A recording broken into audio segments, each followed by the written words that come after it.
Welcome to the Boomer Woman's Podcast. I'm your host, Agnes Knowles. Are you a high achiever? A driven professional? Whether the answer to that is yes or no, my conversation with Elizabeth Zelinka Parsons made it so clear we are all not so very different when it comes to leaving the 9 to 5.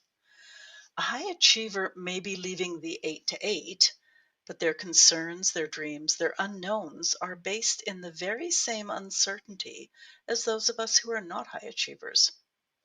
My analogy is a football field.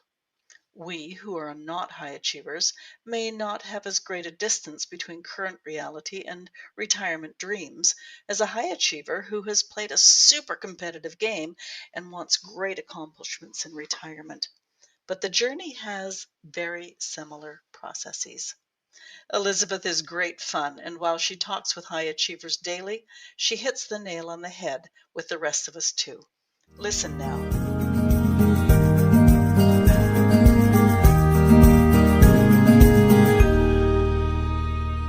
Retirement. Almost everyone I know uses air quotes when they say the word.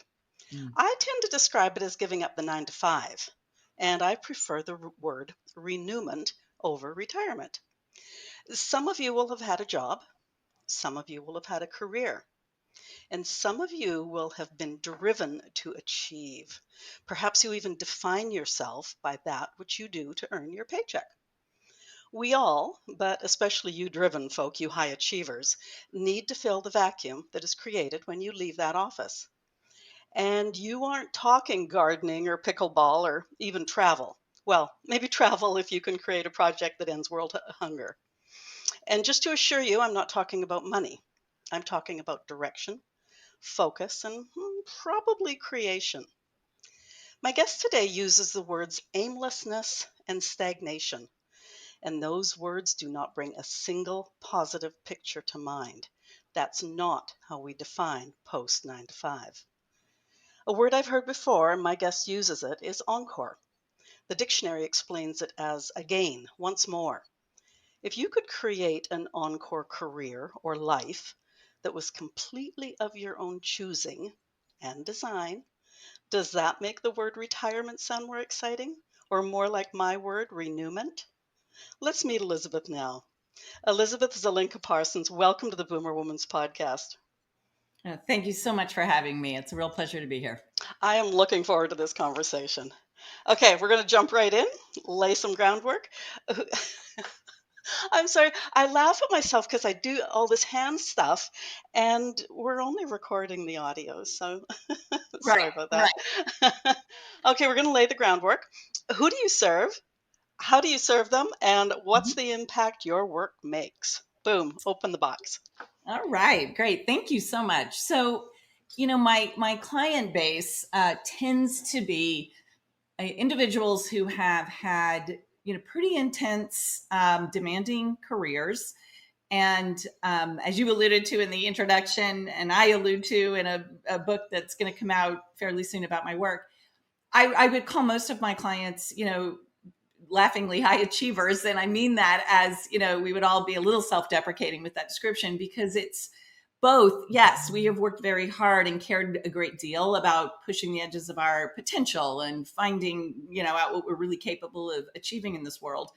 But we also recognize that can almost create a form of tunnel vision for us when we reach an inflection point like retirement, where you are really having to say goodbye to something that has defined you probably in many ways and has given you a great deal of energy and purpose. And so I tend to work with people who are on the brink of this change and recognize that a life of pure leisure isn't going to cut it for them. It's simply not. And it's not because there's anything fundamentally wrong with leisure, but the truth is, leisure needs to be in tension with engagement and effort to really have any long-term meaning associated with it. So, when we're working with our clients, they are usually in this very uncomfortable position of not quite knowing how to approach what's coming, because they're typically very used to mastery. They're very used to a sense of getting things done and knowing exactly what to do next and how to make it happen. And suddenly they're confronted with this moment that the rest of the world thinks they should be celebrating. And they're secretly and quietly thinking to themselves, what is about to happen to me? So, what we do is help people at this moment really think deeply about how they want to move forward in an intentional way to, use new parts of themselves, perhaps reactivate dormant parts of themselves, design a life architecture that really works for them and that helps them live an engaged, energetic, purposeful next chapter. And honestly, leverage this massive opportunity that this change presents. It's loaded with opportunity, but it does take some thoughtful planning to really access it. As you were saying that, where my mind went was like almost like the football field, where for me, and I was thinking about this on the way into the office today, was that I'm a recovering perfectionist, but I was never a driven high achiever. So, I'm going from the goalpost here and crossing that retirement line to another goalpost over here where I still want to be busy and I want to be productive and design my own life. But a high achiever, the goalposts are further apart because they are used to really pushing and creating and all those the other words that you used. And so to get to, I won't say a similar, but maybe it is similar in some ways, goalpost in quote retirement, yeah, they've got a further place to go to get from one end to the other. Absolutely. And I think the other opportunity that's there is to begin to redefine what success means. And that's a little bit why we all, I laugh at myself calling myself a high achiever, because what I would say is for an enormous portion of my life, taking myself way back to when I was a little kid, I was defining success by external measures, and school is a great place to get conditioned to do that, right? And so you do things like, you want to be at the top of your class. I went to law school and I wanted to graduate at the top. And then I joined a law firm and I wanted to be the best lawyer in my office. And, so you're always looking for these outside indicia of your success and your effectiveness in the world. And the world gives us those things in the form of money or accolades or promotions. And so there's nothing wrong with those things. But one of the invitations that we make to our clients is to, examine that definition for yourself. And is it now time to say, I've checked that box, I did it. I mean, I'm going to take a victory lap. And now maybe my definitions are more about, things that have to do with my satisfaction, my sense of usefulness. Am I making a contribution that matters to me? And sourcing those things internally. And that's a fresh idea to many of our clients, because again, they've been running on a track very powerfully and intensely and haven't really looked up to scan the horizon and ask if, it's time to think about it differently. So that's another. I mean, some people do want another really big act and they are excited by that idea. But for others, it's almost a relief to say, you know what, I can take this heavy coat off and I can think about that word differently. And so that's always fun too, because that's a whole different set of explorations. What came to mind was also the fact that a lot of people, and some, I know some, is they've wanted to be that best lawyer in the firm. They've wanted to do that. They've worked really hard to become that. But other people have been on that track where they were maybe good at something. So people just kept on pushing them, whether it was from above or below. And so they've become a high achiever, not necessarily by choice, Yeah. but just because that's where the train went. Is there a difference between those? Because I would think that those people who have just sort of ended up there, not by design, but because there's a big, huge set of engines pushing them, they are much more open to considering maybe. Am I right here or Yes. not? I Okay. love it. I love that. You picked up on a very, very interesting nuance in all of this that comes up quite regularly. And there's a fabulous book. I believe it's called The Big Leap, something like that. But what you said reminds me of a conversation we'll often have with people, which is that there is a difference between operating in your zone of competence versus your zone of genius. And the zone of competence is somewhere that you are very, very good at what you do. And people, you're so good, people will pay you a lot of money to keep doing what you do.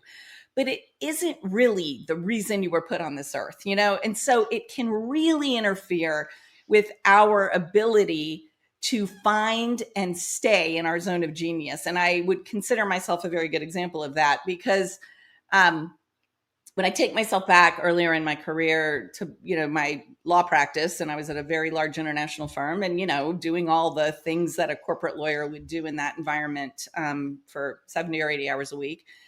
And, you are being rewarded in ways that seem to spell success to you. And so you think, okay, I'm really good at this apparently, and I should keep doing it. And that causes you to stop asking whether you are accessing those genius parts of yourself, the things that really are not just, really your zone of genius, but the things that really fill you up. And so working with human beings ended up being, for me, that's my zone of genius. I mean, I can still bring that skill to bear with clients, and I still have a version of a law practice that's very different than my other one. But my zone of genius is really getting with people and helping them define what they want and then create a plan of action to go make it happen. And that's true for my clients, in law, it's true for my clients on the verge of retirement. And when I think about what I'm really here to do and what I'm really good at, and I would do whether someone paid me or not, it's that. And so I love it when a light bulb goes on for one of the people we're working with and they realize, wait a minute, I've got this theme that runs through my work that is actually what I truly love to do and that I am naturally gifted at. And yes, I found a way to bring it forward in my work here and there, but now I'm curious, how can I really make that the centerpiece of my life? So that's another thing that will come up quite frequently with people. Well, the light bulb that just went on for me was the fact that looking back on my jobs and careers is maybe I could have been a high achiever, but the one point in time where I was being pushed because I was really good at it and given more projects, which I accomplished, I didn't like the stress. I Right. didn't like that lump in my throat going, "Oh crap, am I going to make this one happen or not?" And I Right. bailed. I bailed. So, Yeah. Hey, I mean, honestly, I did too at 35. I bailed because I had two small kids and I couldn't figure out. I mean, the truth is I couldn't figure out how to get an A plus as a mom and a corporate lawyer. So I chose mom and, yeah. it's zero commentary on anyone who figures out how to make those things coexist. I just couldn't. And so I also think sometimes, the choice to step off of that very intense experience unlocks so many scary but real opportunities to then discover more about yourself, and I think it takes a measure of courage to do that. Well, I beat you by 10 years. I was only in my 20s. So you were just 10 years smarter. I don't know about that. 10 years more scareder. I'm going to create my own English language here. Um, okay, so high achievers often live for and love their careers, and sometimes they don't have much of a life outside of it. What are your views with sticking with that career as opposed to stimulating themselves with a new endeavor? Sure. Yeah. Great question. Well, in a lot of ways, you know, our clients are the ones driving the direction that our work is going to move in. And so, one of the things that I am always exploring early on when we think about this is, what do you really want? And that question is often too big. And so we try to break it down into smaller pieces. So I'll dig in and say, okay, tell me the last time that you went into the office and you had that zingy feeling that you could not wait to get in and get busy doing your thing. When is the last time you had that juicy feeling, And that always is enlightening because sometimes they'll say, oh, it was last month. I mean, I was sitting at the helm of a boardroom, guiding this entire company through one of the scariest situations it's ever faced. And I love that. And it's like, okay, then maybe we're not done. This is interesting. How do we do more of that? But other times people will say, honestly, it's been 20 years since I had that level of energy. And then we'll get into, okay, well, let's talk about what's been in common with the situations that have caused that sensation of true energy and excitement. And then let's start getting those factors just out of our heads and onto a piece of paper on the wall, because there's a new way to put all that together. There always is. But until you are aware that what you're currently doing isn't really lighting you up anymore, it's difficult to turn away from it. Inertia is very powerful. And so a lot of times people come to us, maybe their firm or their company has a mandatory retirement date. They still feel like they have gas in the tank, so they're having to grapple with this. And the most obvious thing in their mind is, I should just go do what I'm doing now somewhere else. But when we really drill down, what they realize is, I don't actually want to do this anymore. And even though I still want to be engaged, this is a golden moment to design something new and craft a new future that's still got some great professional structure.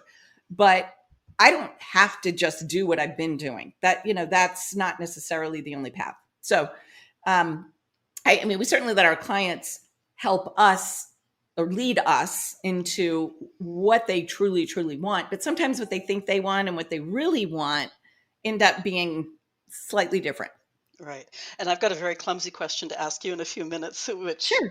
but first of all, and I don't know if I'm just showing off my own naivety here, but do high achievers ever just like the safety of where they are?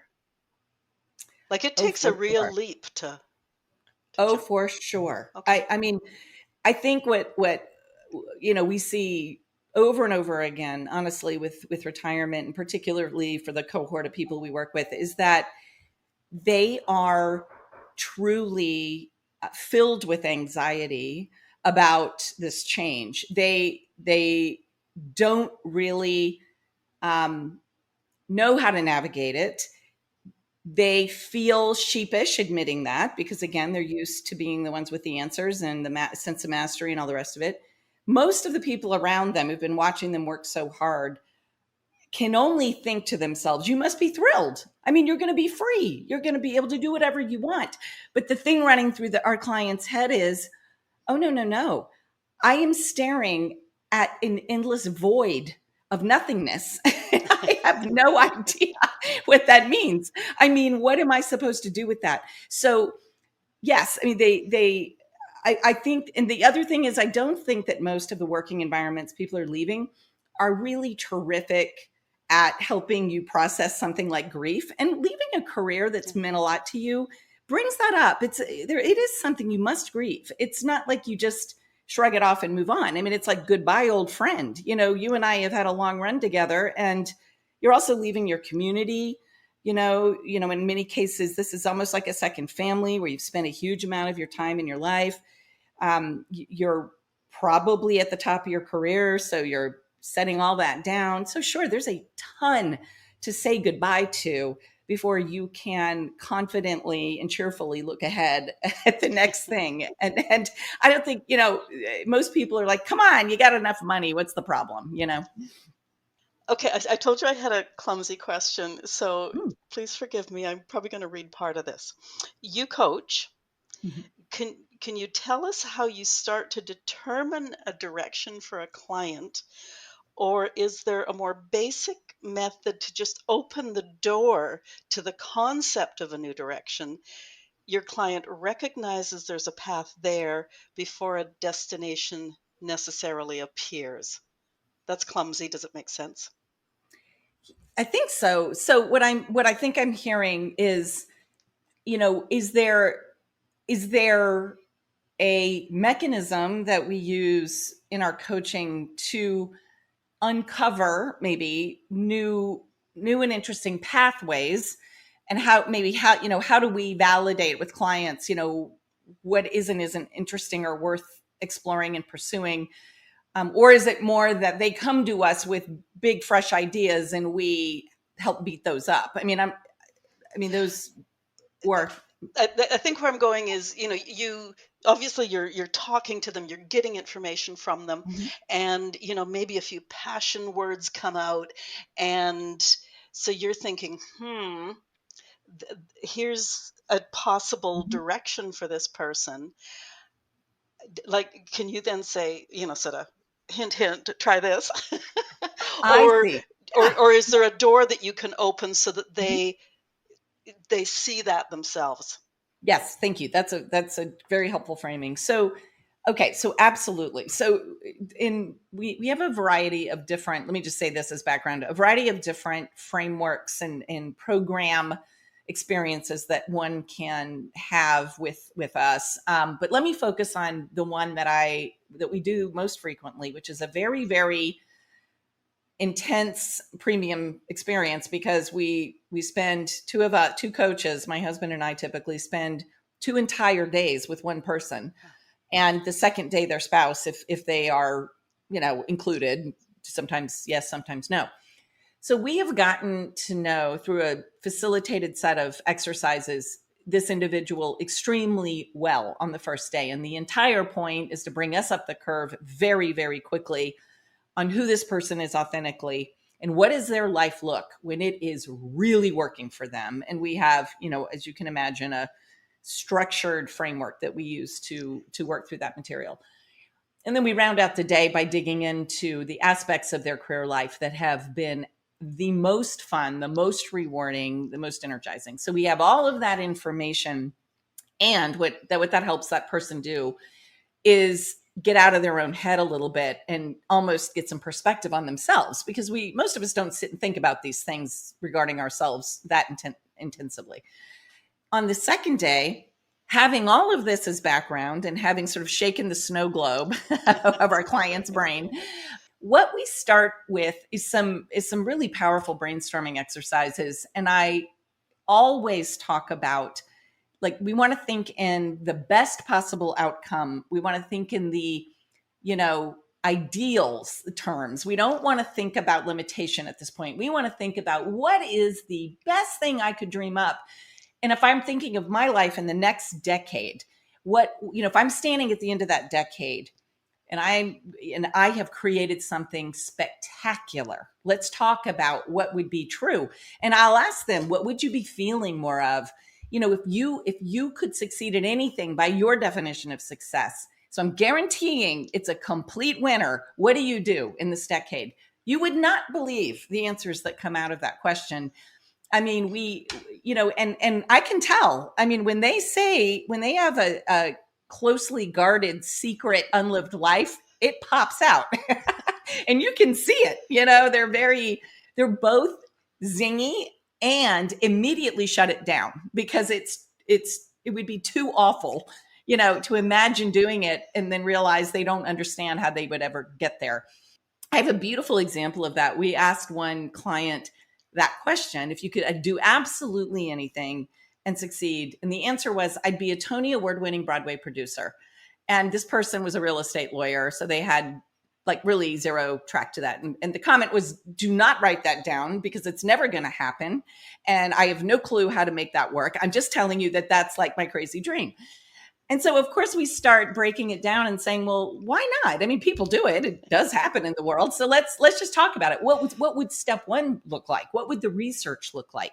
Who do you know who's got experience in this arena that you might get advice from? And we start building a little bit of a plan just build it out, see what's involved. Long story short, 3 years later, they're up on the stage accepting a Tony Award for Hadestown. Oh my goodness. Oh, so Yeah, not only did they do it, they did it in a really they high did it achieving big. way. Yeah. Absolutely. So I love, I mean, we've got a lot of stories like that because what I think happens, we kill our own dreams very quickly. It's that voice in our head is Yeah. right there telling us, don't be ridiculous, And the truth is, you don't have to have the whole thing figured out. You just need to know what's the next step you can take. Yeah. Yeah. What is the next step you can take? And what I say to people is, you've checked the success box, you've killed it. What do you have to lose? I mean, come on, why not go for it? And even if the vision you have at this moment in your mind isn't exactly where you end up, think of the ride you're going to have, and you're going to end up somewhere. You're going to get a ride on the river, that's for sure. So, we really try to get people out of the mindset of why things won't work and get into the mindset of possibility. Like, what's possible? Let's see what we can think up, and don't focus on the end game, focus on the process and which the very next step you can take to get a little closer. In my world, we call it a BHAG. It's the big, hairy, audacious goal. Yes, yes, yes. I love that. I love that acronym. It's hilarious. Yeah. And I love it when we find those. Yeah. I just love it because people they're so excited when they finally get the bit between their teeth and they start to get the sense like, wait a minute, I might be able to do this, and why not try? I mean, honestly, why not? Yeah. You know? Yeah. Two questions. Maybe I'll deal with the money first of all. And I know overall we're not talking money, but you're just talking about like, let's give it a go. What have you got to lose? Having a good financial Yes. situation is more conducive to those successes. Absolutely. And you are absolutely right. And my audience does happen to typically be a group of people who have been compensated well and because they have worked incredibly hard. Not everyone who works incredibly hard is compensated well, but this is a particular theme of the people that we tend to work with who are often, lawyers from big law firms, doctors, investment bankers, and people like that. So they are they are they are somewhat confused by how unsettled they feel because they've done what they were told to do all these decades and they've saved their money. And I sort of think we're sold a little bit of a bill of goods about retirement when we're young because we don't really think about the substance of what that means. We just think save your money, stuff it into your 401k. That's the answer. That's all you need to do. And then the moment you arrive, you realize, well, whoa, whoa, whoa, whoa, that's a very that's a thin answer. I mean, it's important, but it's far from the whole story. So you're correct. If we were working with somebody who said, listen, I really do need another income stream for this next chapter, of course, we are going to suspend all of the big dreaming that could put your money at risk or your time at risk. We're going to get down to brass tacks and talk about, okay, how do you optimize that and create something that's both very satisfying, but also meets the economic goals you've got. I mean, by all means, I would never, ever diminish that. But when the money is no longer a challenge, it's really interesting how many people still find it scary to take a risk. And I don't even mean put that much money at risk, but just put their dream at risk. Yeah. The other question that I wanted to ask was, you mentioned those people who are being forced out. Here is our retirement age. Guess what? You're gone in 6 months. Mm-hmm. It doesn't much matter whether you like it or not. Them's the rules. Those people might come to you, but you've also probably got people coming to you saying, okay, I have done everything I wanted to do with this career, this company, whatever, this endeavor. I'm ready to do something else. Help me. What's the ratio of happy Oh, movers honor and forced movers honors? that's a really good question. I have never thought about that so specifically, but I want to say it's probably 2/3 of the people are coming either because their institution has said we have a mandatory retirement age and it's coming and that is what it is, or for family reasons or other reasons, health even, they feel that they should let their career go, even though psychologically that's a very difficult choice for them. And then maybe a third come to us, usually younger, really. Like we're seeing people at 55 and 56 and 57 coming to us and saying, you know what, I've done this 30 years and it's been great, but I'm tired. And I don't know, how many summers I have left to go have the active vacations I want to have, or I've missed too much of the time I wanted to spend with my family or whatever it may be. And so they're just as unsettled by what comes next because they haven't done enough thinking about what that all looks like. And because they're younger, it almost feels more imperative to have an energized life. But they are definitely saying goodbye on more comfortable terms because it's truly their choice and they're catalyzing the choice. So I do think that makes a difference in terms of just the psychology that somebody's dealing with, when we sit down for the first time. Okay, and you've just segued me into my next question of so many high achievers have spent that 80 hours a week at the office. Mhm. Mhm. They've missed a whole bunch of kids' soccer games. They've missed anniversaries, all that sort of stuff. They've had the ulcers from the work. And now I'm using air quotes around work. Do you ever see a possibility where they could go from the frying pan into the fire, chasing something new and grander and bigger? Oh, for sure. I mean, in other words, yes, one of the real things we like to challenge people on, if they bring the assumption that they want another monolithic career, Mhm. um, to use sort of a phrase we commonly bring up, uh, what we really, before we get to that question, that's why we work so hard on really getting to know them authentically, and then looking at their life and what it looks like when it's thriving. And we break that down into 6 areas, and we really drill down on like what's ideal for you in this area. Let's Mhm. go back to a time in your life, when you had your physical well-being exactly the way you wanted it. What was true? What were you doing to make that true? We do that in their relationship world, and their sense of fulfillment, and their peace of mind, and we drill down on all these areas and help them create almost a map of what that looks like. And then we ask them to score it. And we say, all right, on a scale of 1 to 100, where are you today relative to this ideal that you've described to me? And that's a very revealing exercise, because if they're giving themselves 20s and 10s the whole way around, they have this massive moment of clarity that I can't keep doing this. I mean, what am I doing? Why am I doing Yeah. this?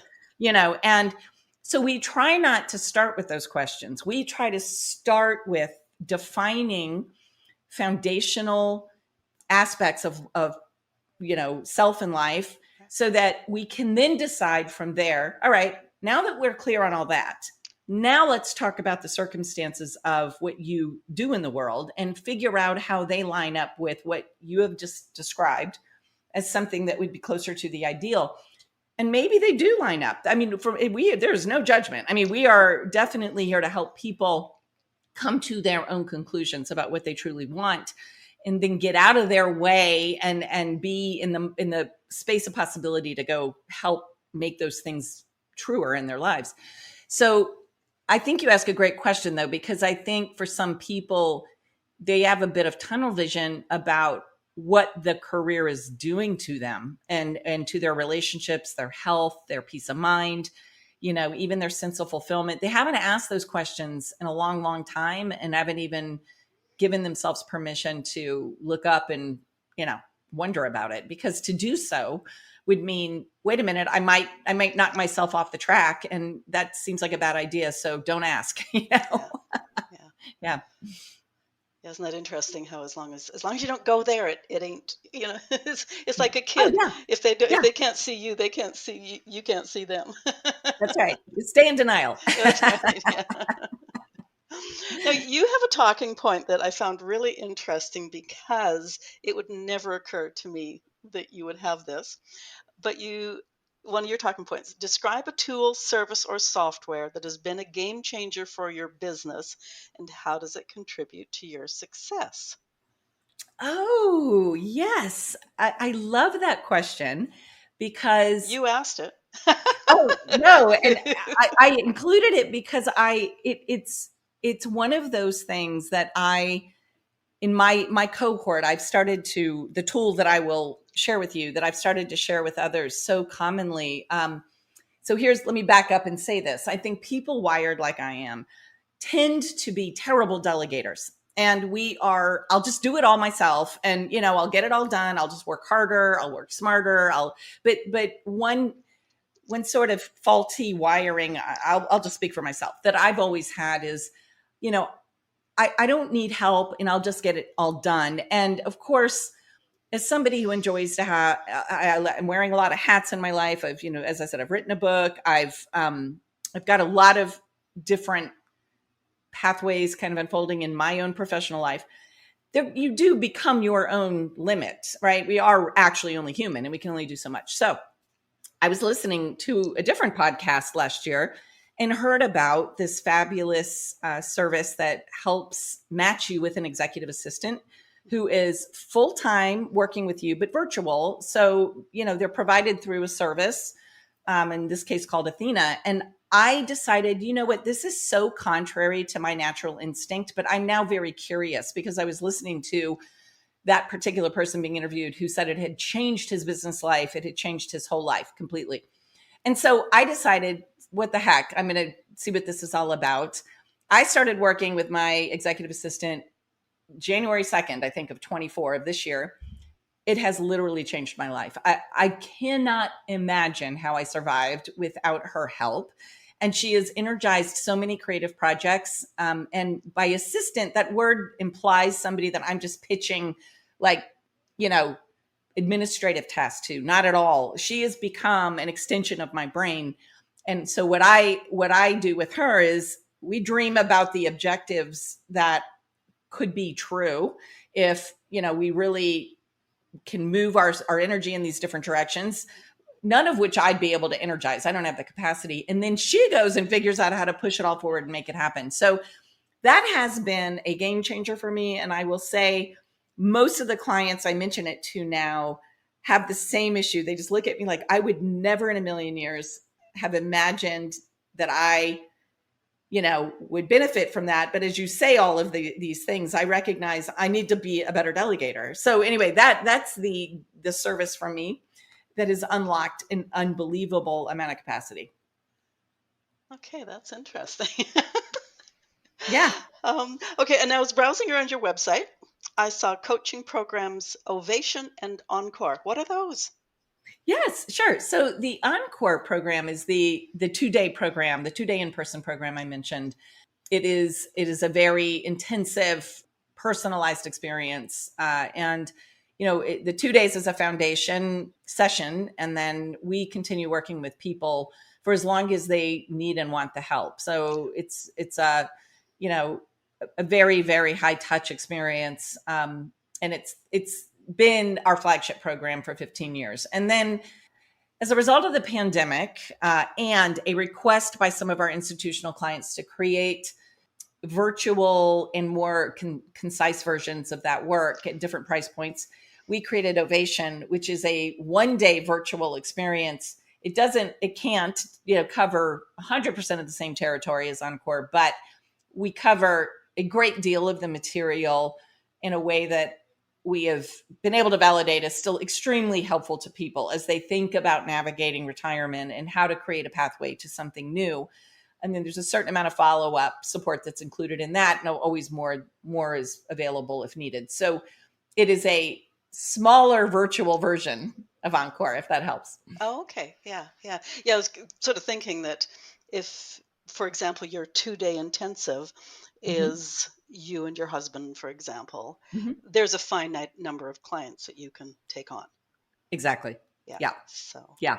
Exactly. And we've developed group programs as well. That the Horizon is a group program where we spend 2 days and one evening with a cohort going through things at a higher level. And then there are small group facilitations that occur so we can get into everybody's personal situations to a degree, okay. but some of that is their own self-facilitation, obviously, because it's just we've got a group. So but those are quite engaging too, and we find that people who attend those together become very good friends because we still go pretty deep together, and so those are always nice. And then you have a cohort of people, a little community of people that you can sort of go through this change with, and just sort of be a tribe together as you move through it. So that's been a fun innovation as well.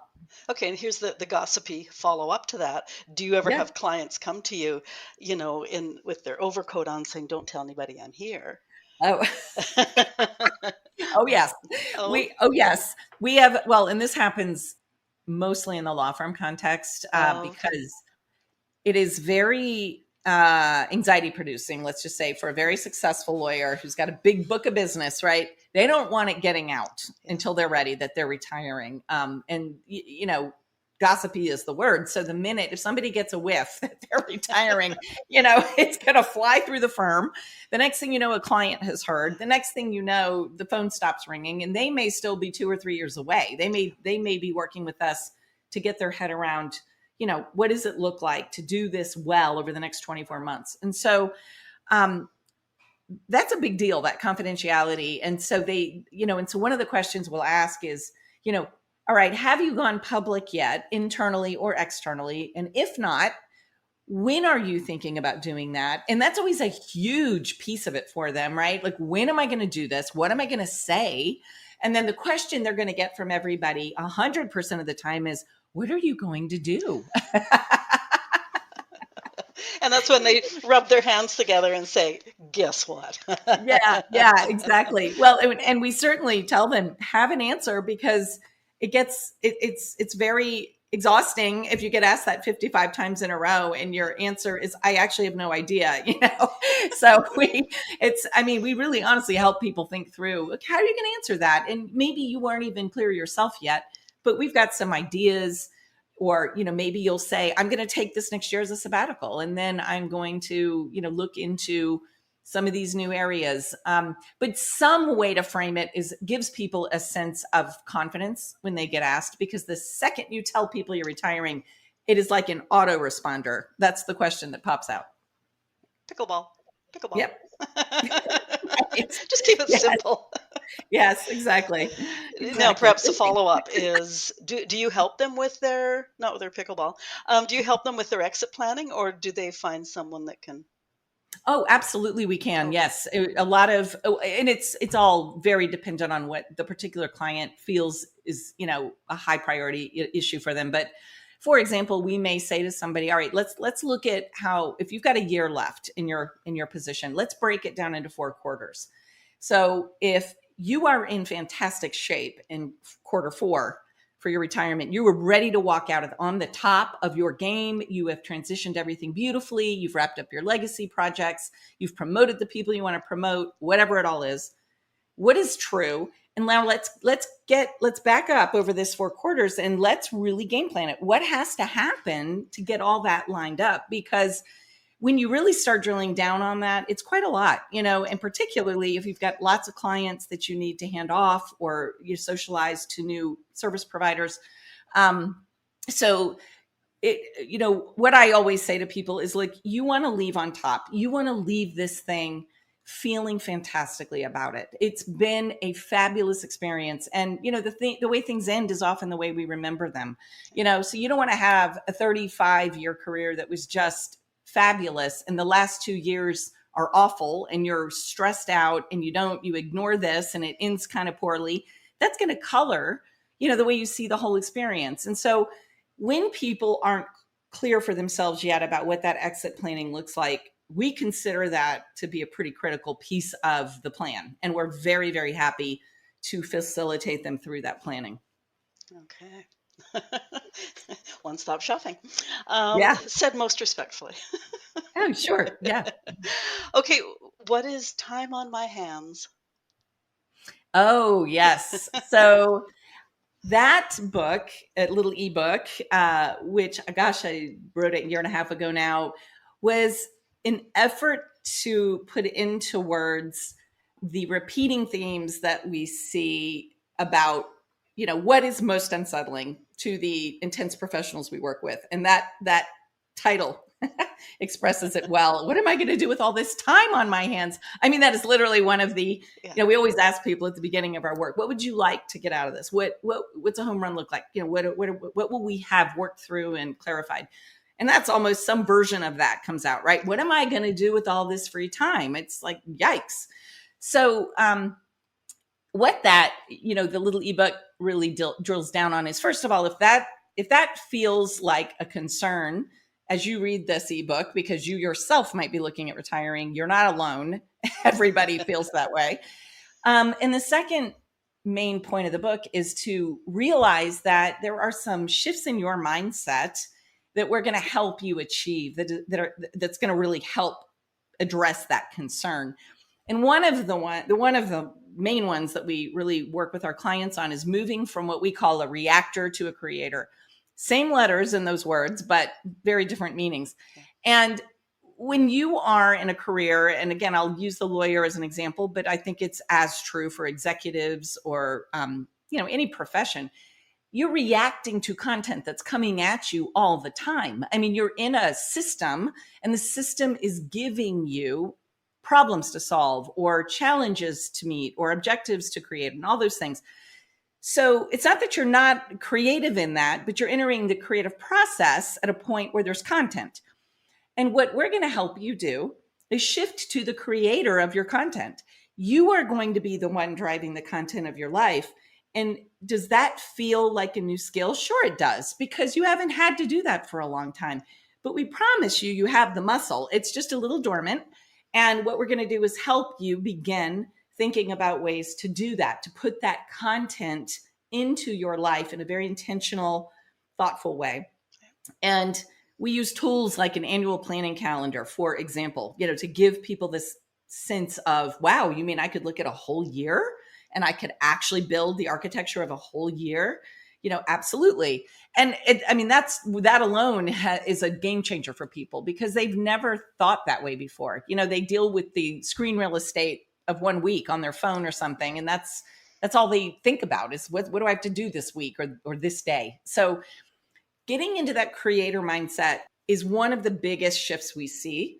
And it helps address this time on my hands problem, because what you realize is, all that free time, it's like having your hands in the clay. You're going to shape it into what you want it to be. You just need a way to think about it. Okay, now another statistic question for you.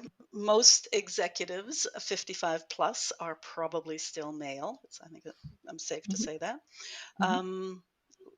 How does your clientele shake down? Like, do you have very many women coming Mm-hmm. to you? Believe it or not, about 25% of our clients are women. I think we very recently looked at that very question, and that's about what we thought based on our rough estimation. But when we really drilled down on the numbers, it was almost spot on 25%. And one of the things, though, I'm seeing now is more and more and more of the women coming to us are between 55 and 60. And they are often also navigating the inflection point of launching children into the world, and their dual role of, full-time mother is also changing. And that's its own huge version of retirement. I have an entire section in my book on that, because even if you've just been a full-time mother, that's a full-time career, as we know. I mean, anybody who's been a parent. And so that is no small thing, that's no small thing. And so sometimes they're having to come to terms with the loss of that purpose and role as well, or at least the way it's going to reshape itself. And so when that's on the table, we talk about it, and different people experience it in different ways. But I consider that its own version of retirement. Well, I was just thinking too, it would almost make you and your husband the dream team, because the more women I talk to, the more they express a comfort zone. And I mean, you've walked the walk, Mm-hmm. Whereas I Yes, would think a man's separation issues around growing children are different than a woman's, so I would agree. so you Yeah, can identify with a lot of the stuff that they're voicing and going through. absolutely. And I think a lot of our clients express that to us after they work with us, that, I mean, my husband and I are, we were friends and business partners first. And so we have just a great dynamic. But just aside from the good dynamic we have as human beings, I think we hear often that having a female and a male perspective in the room is very, very valuable to the men as well. And I think, but to your point, as a a female professional, and having also been in a very intense environment that was much more male dominated, I know what it took to navigate and succeed in a career like that and be where they now are. And it's that old joke about, you've got to do everything Fred Astaire does, but Ginger Rogers has to do it backwards in high heels. I mean, it's true.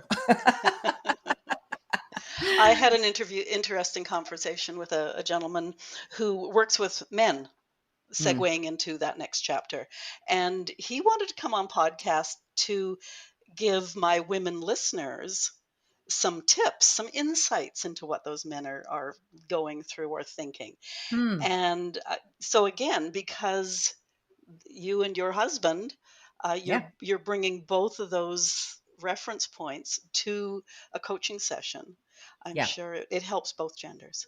So Yes, absolutely. And on day two, when a spouse joins, and it's most often, a wife joining a husband client, but it's the other way around 25% of the time, right? So, but it is also interesting because they'll all chuckle and say, "Oh, we know this isn't marriage therapy," but the funny thing is, it kind of is. I yeah, mean, you know, I yeah, no, mean, absolutely. it's a big deal in terms of the relationship dynamic. I don't think we've ever worked with a single couple who hasn't expressed some trepidation about what retirement might mean for their relationship. And COVID helped a little because a lot of folks were under the same roof for a long time together for the first time, and they realized, oh, it's okay. Who We are got you? through that part. Yeah, yeah. Um, but there's still a little bit of a concern, from the non-retiring spouse. It's like, what are you planning to do all day? Because you can't chase me around the house and start telling me how to run my life. So, it's quite cute. So There's a whole bunch of stories I could tell there, but I won't. I am sure. Okay, I'm going to address our listeners for just a moment because as you've been speaking, I realize that you work with the high achievers, Mm, but it's the same, only different for mhm. everybody, Yeah. insofar as you're facing this next chapter that our parents are no example because it was a totally different time. Oh, yes. And so I use the example of, your client might be interested in travel because they're going to go end global hunger. People that I see regularly and those who aren't high achievers, they want to go and solve hunger in their community. So it's the same, just maybe smaller. Hmm. And so I just wanted to couch that with my next question. Hmm. Your enthusiasm has inspired listeners to another pursue a pursuit. Can you do that? A quest. What haven't we talked about that you want midlife, especially women, to think about as they consider winding down their 9 to 5, even if it's their 8 to 8?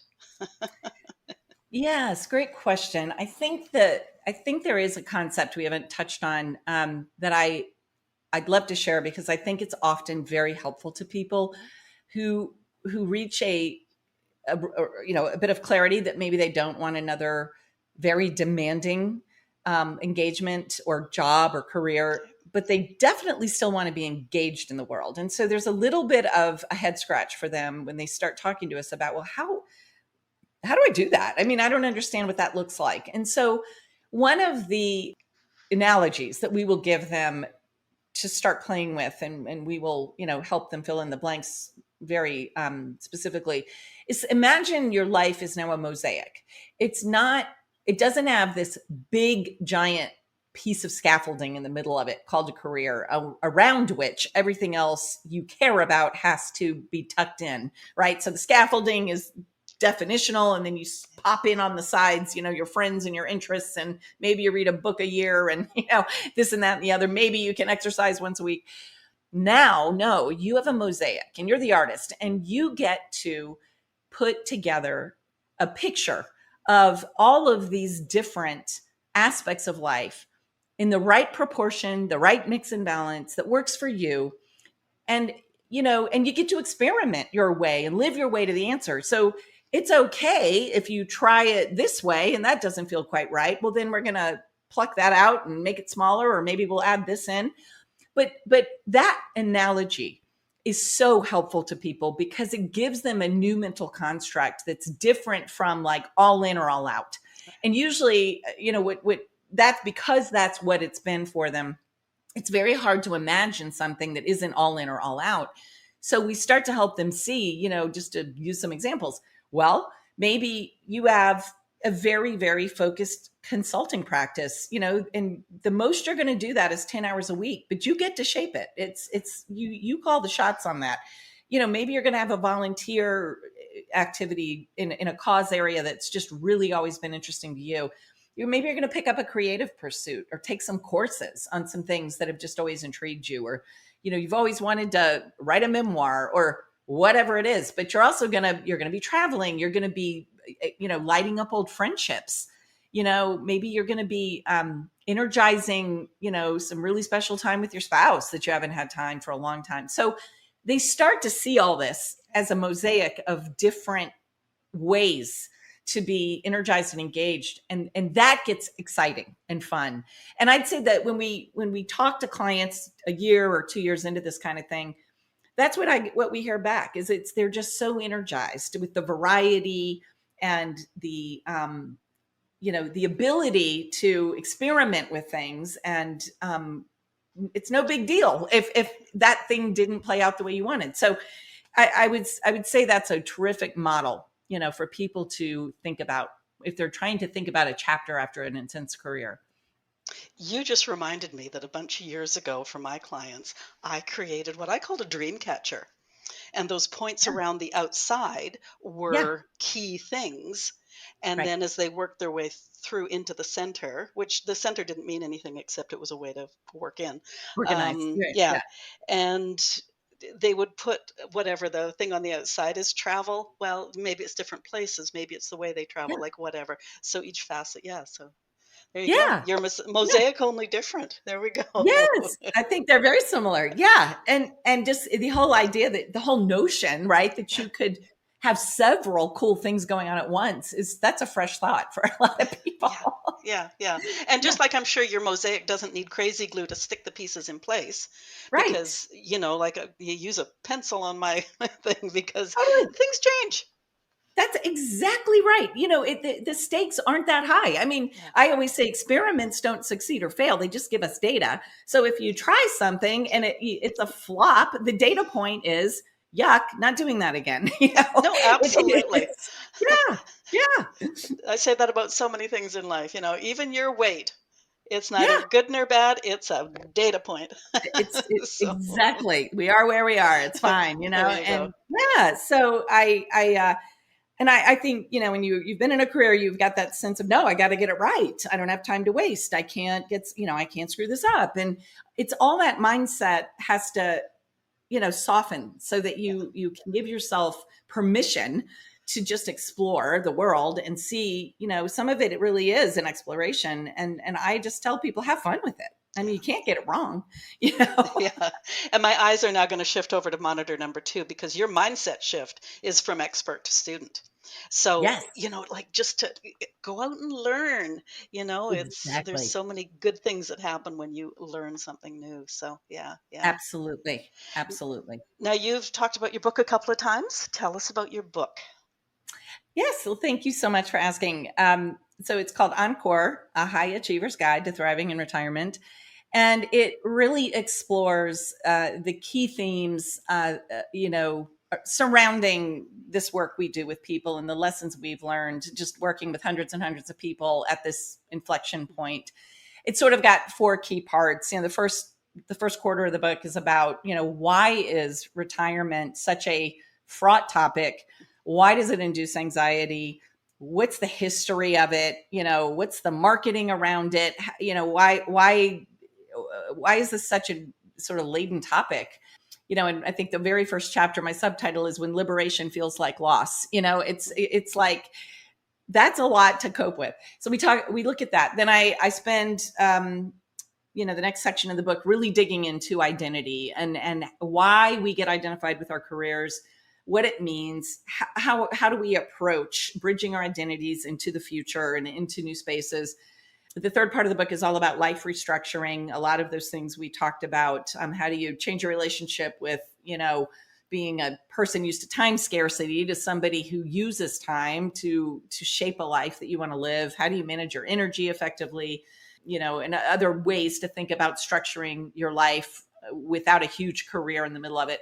And then lastly, the last section of the book is all about getting into action and, how do you make this real? I mean, what are some of the actual strategies and tactics that get you into real action and help you create real pathways, assuming that you don't necessarily have a coach, sort of walking arm in arm with you.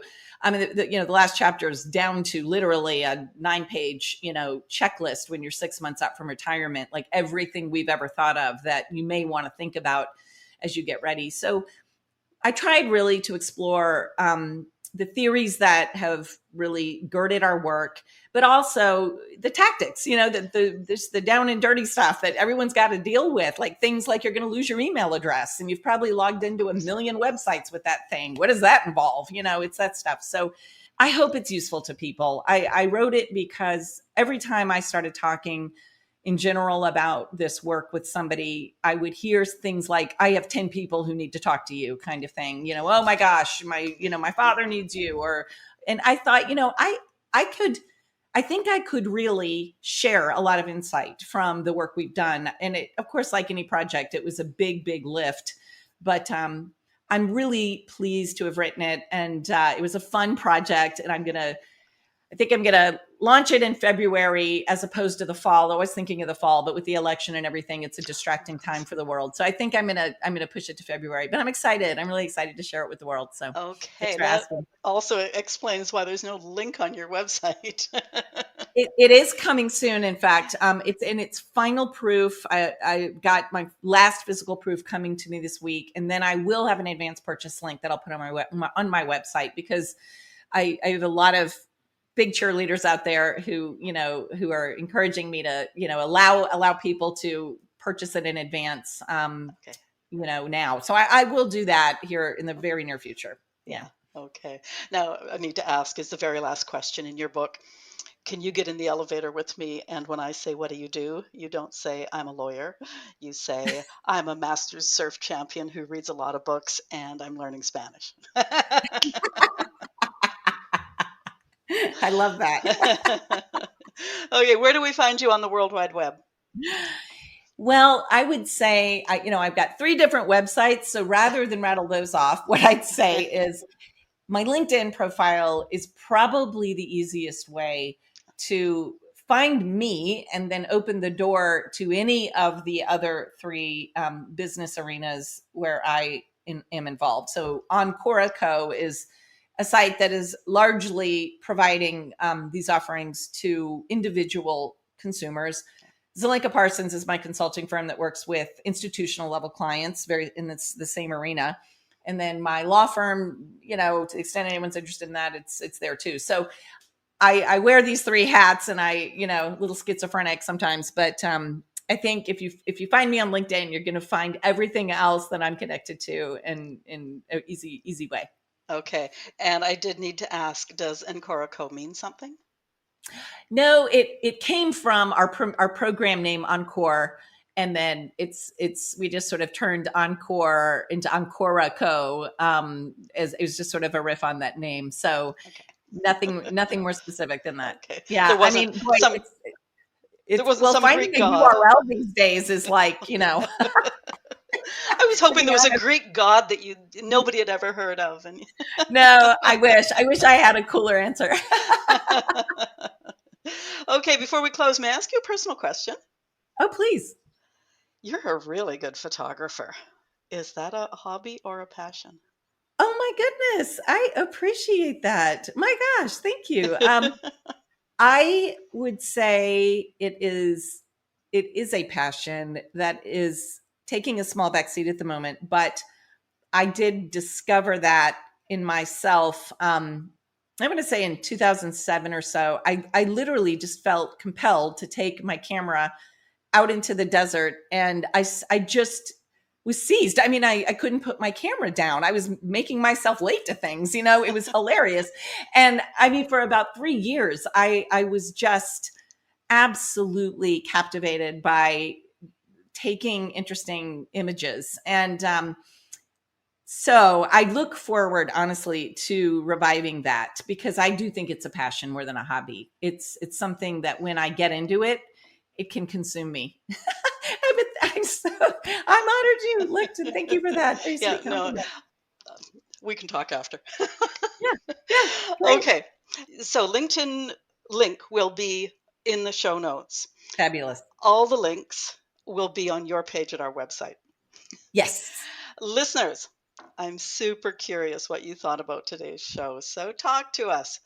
Leave comments where you're listening, or if you're listening at boomwithabang.com, scroll to the bottom of the page and talk to us there. Maybe there was a question I didn't ask Elizabeth. Ask it in the comments and I'll get you an answer. Stars and reviews, be generous. The algorithm goddesses love them. And share this episode. What's next can be a dilemma for many people. Rocking chairs and bridge are not for a lot of people, at least not for at least a few more decades. When you share this conversation with a like minded friend, you may brainstorm yourselves into another exciting chapter. I had someone buy me a coffee recently, and that was exciting and a pretty cheap option for supporting this podcast, given my taste in coffee. I want them to have a buy me a bottle of wine link. I don't know. Anyways, the buy me a coffee link is in the show notes and above Elizabeth's head on her page at our website. You can get new episodes delivered right to your inbox at Substack. Following there is free. Elizabeth Zelinka Parsons, thank you for being my guest today. You really are motivating and enthusiastic about this current chapter not being our last. So thank you for that. Well, thank you so much for such a fun interview. I appreciated it. I appreciate you. Have a great rest of week.